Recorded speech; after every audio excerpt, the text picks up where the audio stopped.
The beautiful West Country will be playing host to a fascinating derby this weekend as Bath Rugby entertain arch-rivals Gloucester Rugby in the Aviva Premiership. Ollie Barkley had a brief spell at Kingsholm before returning to the Rec, so he knows exactly what to expect from this kind of match. They are intense. I think as players, particularly older ones, you can pretty much brush it to one side and just know that it's another game and you've got to prepare for it like any other game. But the press and the media and the hype around it, which will obviously affect everyone, no matter how much you say it won't, it does to a certain extent. That's the added pressure there.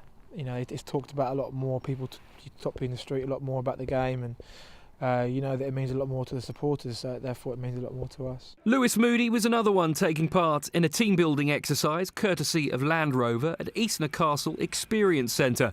He says Bath Rugby versus Gloucester Rugby is the kind of fixture that makes the game special. It's a spectacle.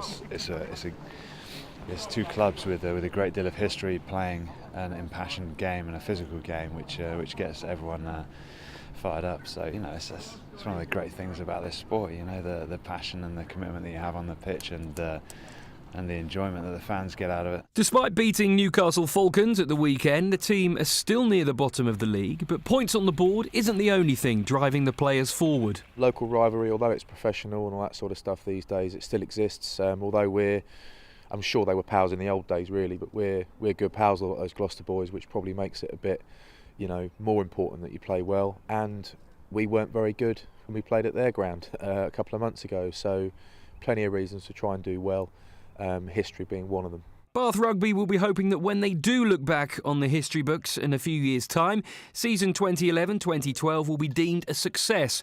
A win against their fierce rivals on Saturday will go a long way to making that so.